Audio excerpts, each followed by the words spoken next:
college roommate. Got knocked up and decided our dorm room was her personal nursery.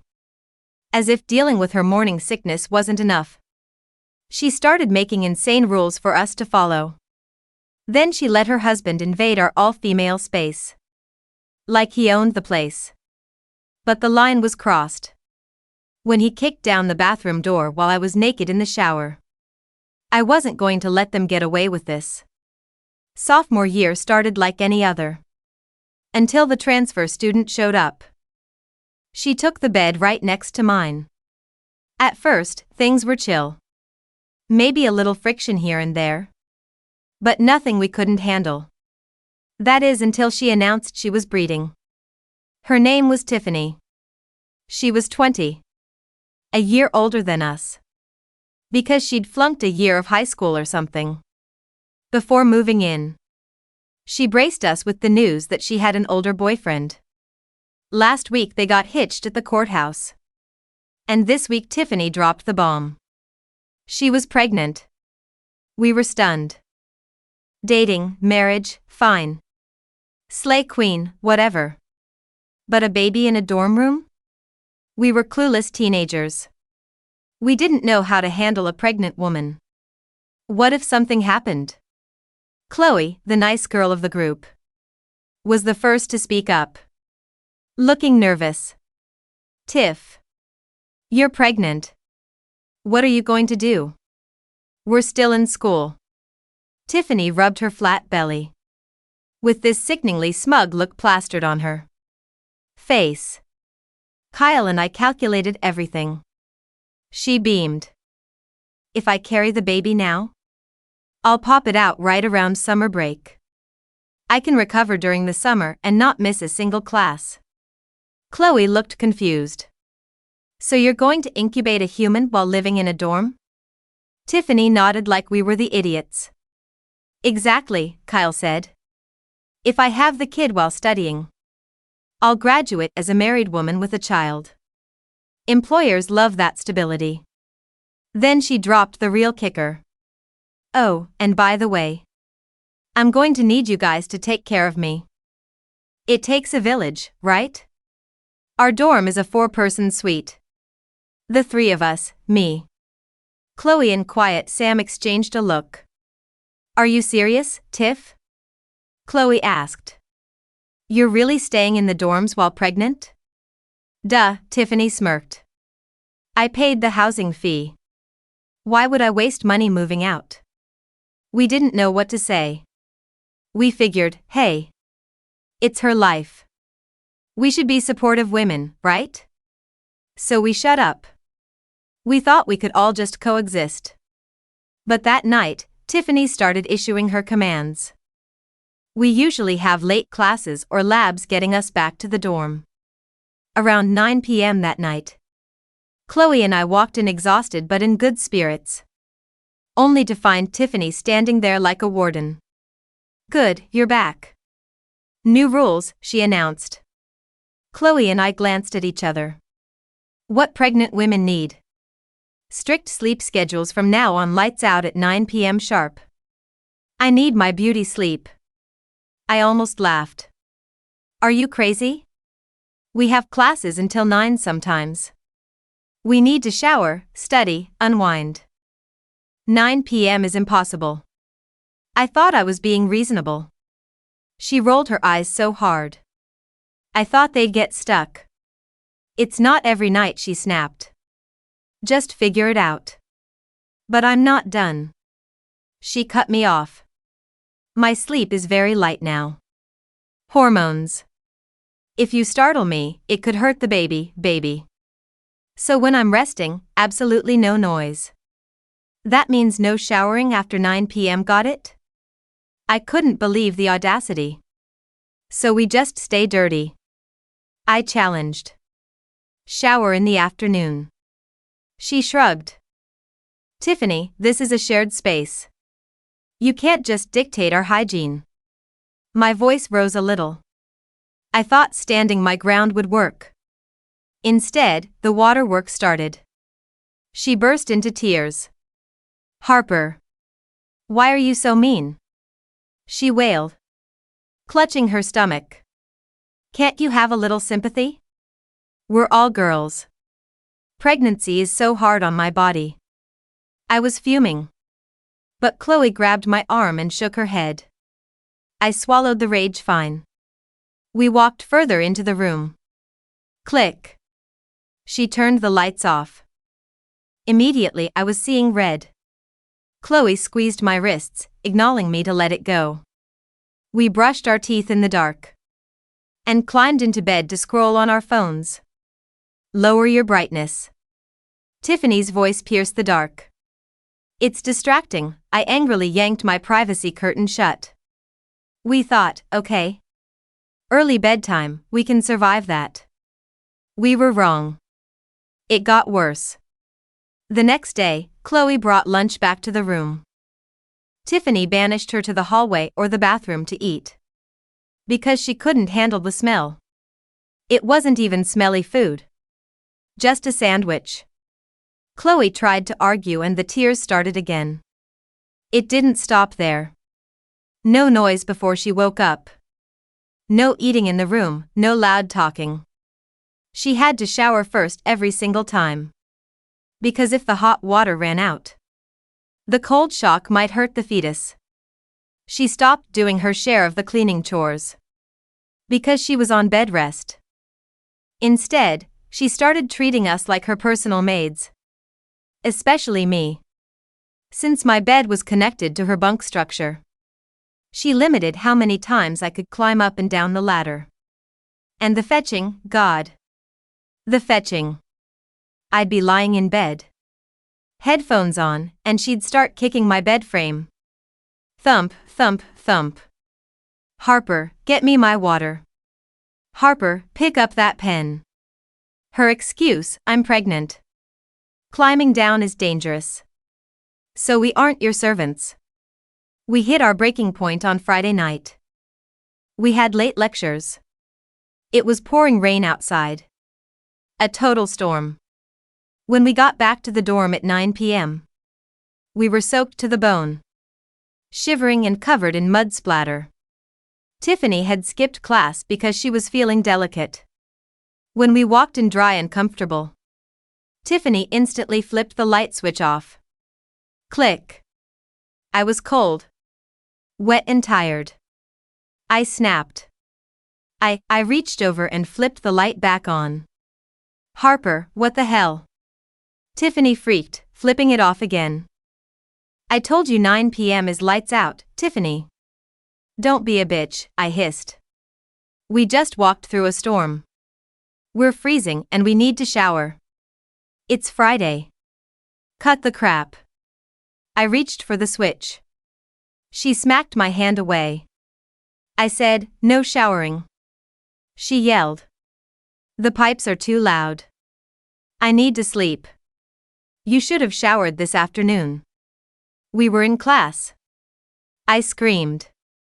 I am covered in dirty rainwater. I am showering. If I get sick, I'll get you sick. You want that for the baby? She looked me dead in the eye. If you're sick, go stay at a hotel. Don't infect me. My jaw dropped.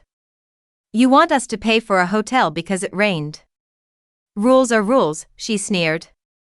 Especially you, Harper. You shake the bed when you move. Don't wake me up, I laughed. Cold, angry laugh. There is no university rule about 9 p.m. bedtimes. I said.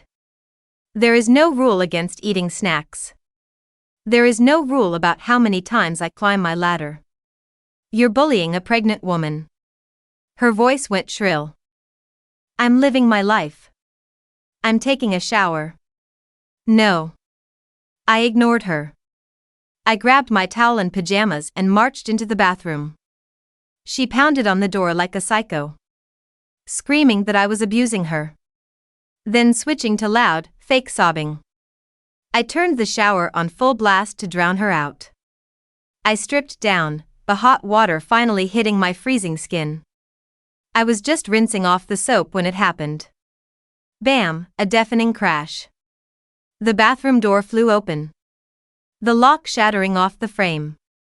It slammed into the tile wall with a violent crack. I screamed instinctively, clutching my thin towel to my chest. Steam billowed out into the cool room. Standing there was a man, Kyle. Before I could process the violation, he lunged. He grabbed a handful of my wet hair and yanked my head back. You think you can bully my wife and kid? You bitch. Let go of me.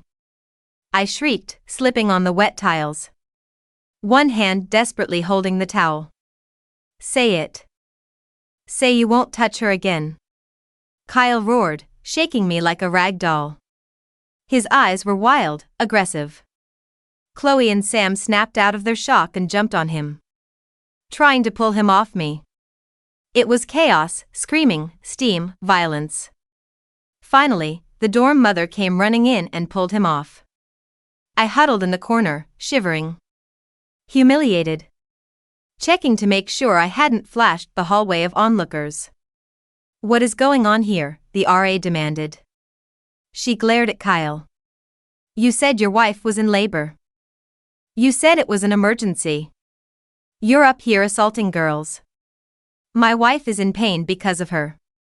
Kyle pointed at me. I didn't do anything. I yelled. I was showering. He kicked the door down. Look at the lock. I wouldn't have kicked it if you weren't abusing her. Kyle spat. Look at this. He pulled out his phone and played a video. It was from 5 minutes ago. Me showering and Tiffany crying outside the door, narrating how cruel we were. She's crying her eyes out and you just ignore her. You know, the stress hurts the baby. Kyle played the protector perfectly. That's out of context. We yelled. Tiffany wouldn't let us turn on the lights or clean up. Liars, Kyle barked. This is bullying group, bullying the RA side. Looking at the crying pregnant woman and the hysterical husband.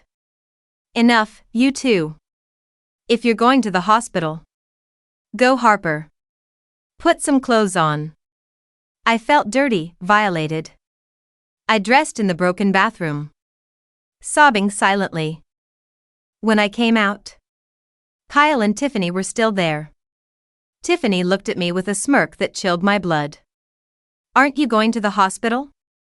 I asked. I feel better now, she scoffed. Kyle's staying to make sure I'm safe.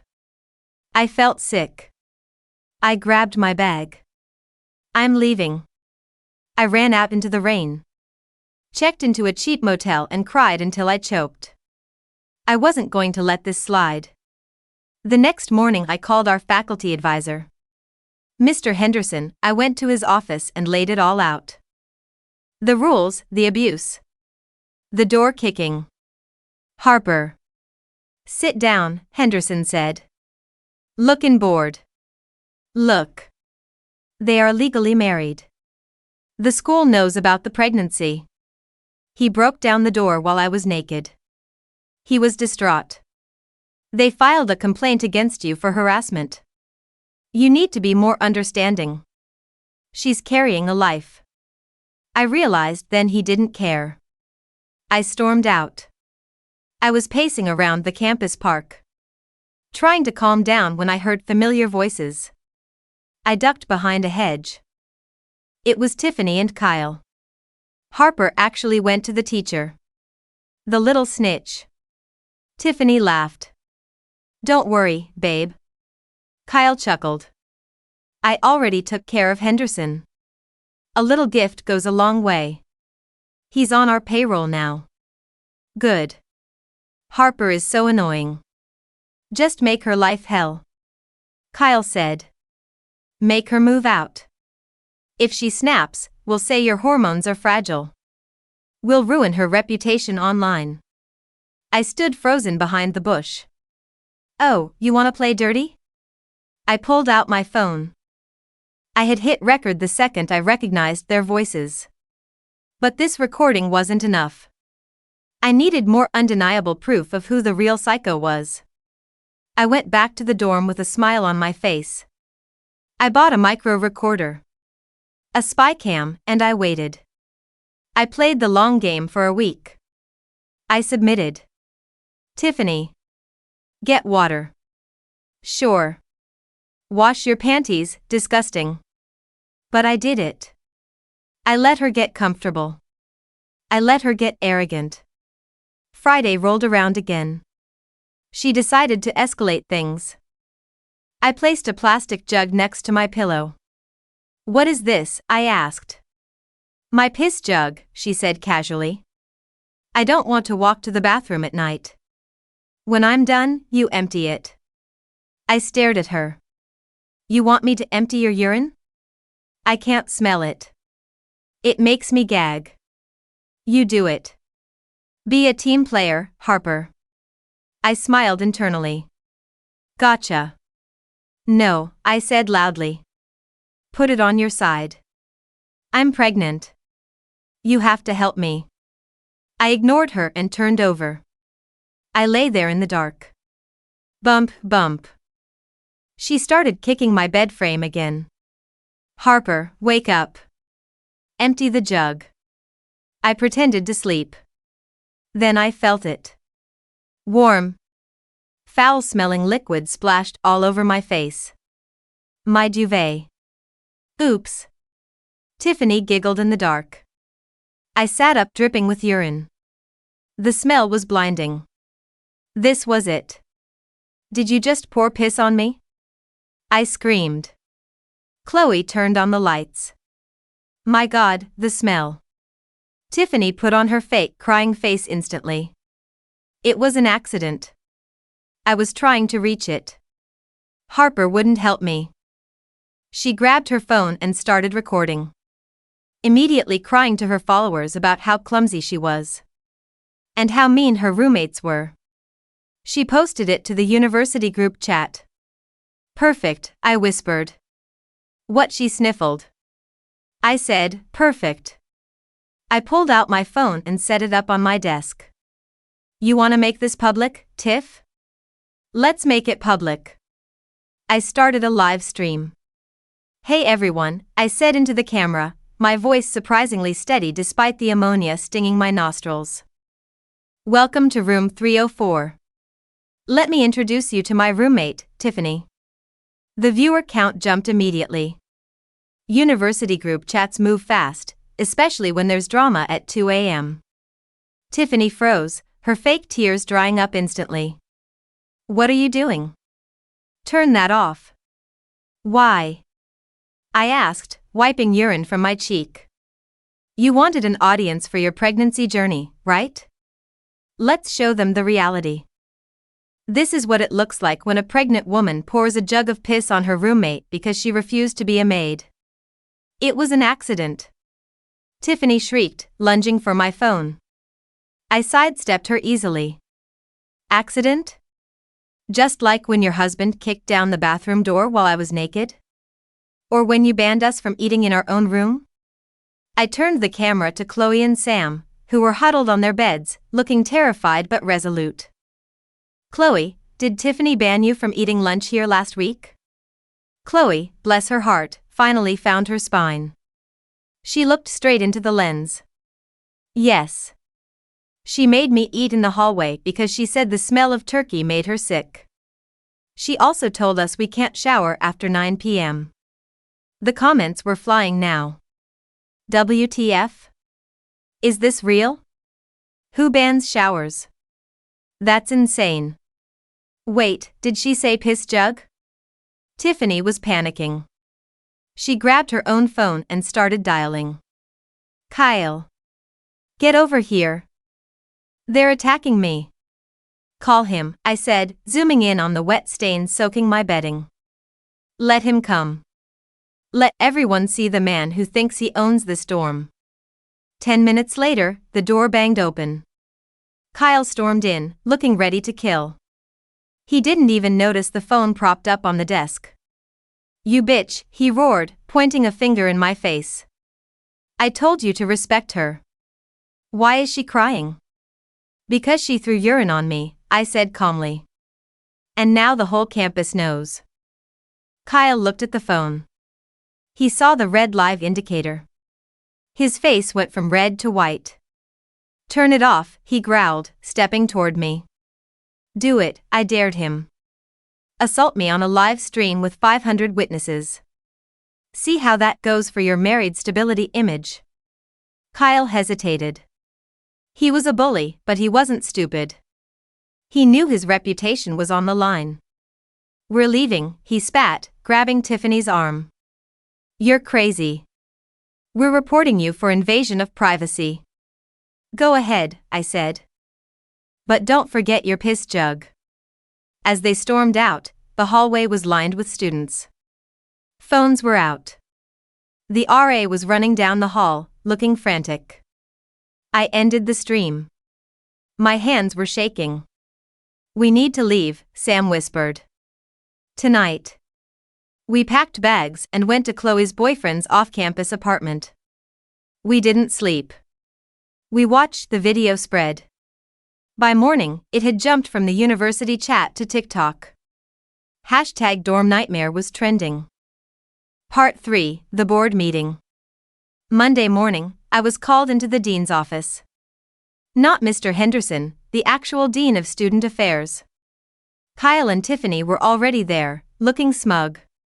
Tiffany was wearing a maternity dress that emphasized a bump that was barely there, dabbing her eyes with a tissue. Kyle was in a suit, looking like a budget lawyer. Mr. Henderson was there too, looking nervous. "Harper," Dean Miller said, her voice stern. "We have a serious situation. These two claim you orchestrated a cyberbullying campaign against a pregnant student. They say the video was staged." "Staged?" I laughed. "Dean Miller, smell my sheets." I bagged them as evidence. "They still smell like ammonia." I dropped the trash bag on her desk. "That's disgusting," Tiffany cried. "See? She's obsessed with humiliating me." "I have more," I said. "I have a recording of Kyle admitting to bribing Mr. Henderson." The room went dead silent. "Mr. Henderson choked on his coffee." "That's a lie," Henderson shouted, standing up. "Dean, this student is unstable." I pulled out my phone and played the audio from the park. "I already took care of Henderson. A little gift goes a long way. He's on our payroll now." Kyle's voice was unmistakable. Dean Miller turned slowly to look at Henderson. "Is this true?" It's taken out of context," Henderson stammered. "He meant a donation to the department." "And the part about ruining my reputation?" I asked. "Is that a donation too?" I played the next clip. "If she snaps, we'll say your hormones are fragile. We'll ruin her reputation online." Dean Miller took off her glasses. She looked tired. "Mr. Henderson, please leave the room. We will discuss your employment status later." Henderson slunk out, glaring at me. Now, Dean Miller turned to Kyle and Tiffany. "As for you two, this is a university, not a reality show. While we support student families, we do not support harassment, unsanitary behavior, or bribery." "She provoked me," Tiffany wailed. "She's jealous because I'm married and she's single." "Tiffany," I said quietly, "nobody is jealous of your husband." He kicked down a bathroom door to look at a naked sophomore. "That's not a husband. That's a predator." Kyle lunged. "Say that again." Campus security, who had been waiting outside, stepped in. Dean Miller stood up. "Kyle, you are banned from campus housing effective immediately. If you are seen in the dorms, you will be arrested for trespassing. Tiffany, you are moving to the family housing units on the north side of campus. Alone. If you harass these girls again, you will be expelled." "But family housing costs double," Kyle protested. "Then maybe you shouldn't have bribed a professor," Dean Miller said coldly. Dismissed. Part 4, the escalation. We thought it was over. We moved back into our room, bleached everything twice, and tried to study for midterms. But Tiffany wasn't done. A week later, strange things started happening. My laptop disappeared from the library when I went to the bathroom. Chloe found her car tires slashed. Sam started getting anonymous texts threatening to leak her private photos. We knew it was them, but we couldn't prove it. Then came the blog post. Someone created a website called The Real Harper. It was filled with lies. That I was a drug addict. That I slept with professors for grades. That I had aborted a baby and was projecting my trauma onto Tiffany. It was vile. And it was anonymous. We have to ignore it, Chloe said, crying over her slashed tires. They want a reaction. No, I said, looking at the website code. They want a war. And they made a mistake. I'm a computer science major. Tiffany is, well, Tiffany wasn't. I traced the IP address of the website host. It didn't lead to a VPN or a proxy. It led directly to the Wi-Fi network of the North Campus family housing. Specifically, Unit 4B. Tiffany's new apartment. But I needed more than an IP address. I needed a confession. I created a fake profile on a mommy vlogger forum.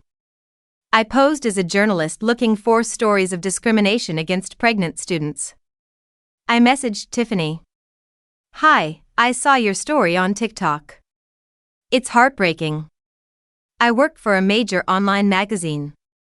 We pay for exclusives. Can we talk?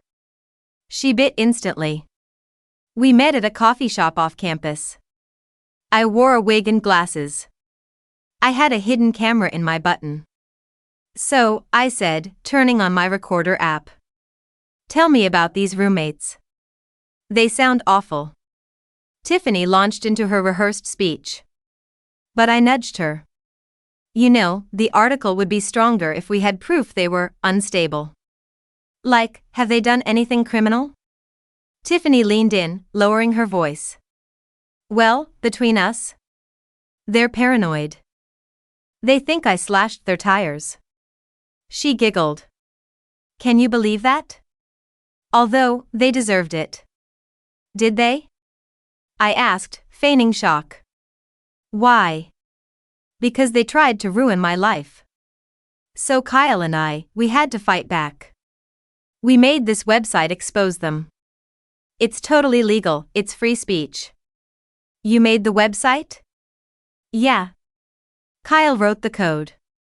He's a genius. And the laptop? I pushed. I heard one of them lost a laptop. Tiffany smirked. Let's just say. Pawn shops don't ask many questions. I had it. Theft. Vandalism. Libel. Wow, I said. That's brave. It's justice, she said. Now, about the payment for the interview? Oh, the payment, I said, standing up and taking off my glasses. It's coming. In the form of a subpoena. Tiffany's face fell. Who are you? I'm the girl you shouldn't have messed with, I said. Smile for the hidden camera, Tiff. Part 5, The Downfall. I took the footage to the police. Grand theft is a felony. So is criminal vandalism over a certain amount. The tire slashing and the laptop theft combined put them well over the limit. Kyle was arrested at his job. He worked at a car rental place, ironically. They found my laptop in his apartment. He hadn't pawned it yet. He was trying to crack the password to find dirt on me. Tiffany wasn't arrested because of the pregnancy, but she was charged as an accomplice. The university expelled them both immediately. But the real blow came from the village she talked so much about. The internet turned on her. When the full police report was released, the mommy community she tried to exploit saw her for what she was, a bully hiding behind a baby bump. Her TikTok was flooded with hate. Her sponsors, mostly MLM pyramid schemes, dropped her. I saw her one last time. It was moving day. She was loading boxes into a beat-up sedan. Kyle was out on bail, screaming at her about packing too slowly. She looked at me across the parking lot. She looked tired. Miserable. I didn't feel triumphant. I just felt relieved. "Hey, Tiffany," I called out. She flinched, looking terrified. "Good luck with the baby," I said. "I hope he learns better manners than his parents." She didn't say anything. She just got in the car and drove away. Part 6, Sophomore Summer. The rest of the year was quiet. Chloe, Sam, and I bonded in a way only trauma survivors can. We graduated the next year. I heard rumors about them later. Kyle went to jail for a few months for violating probation.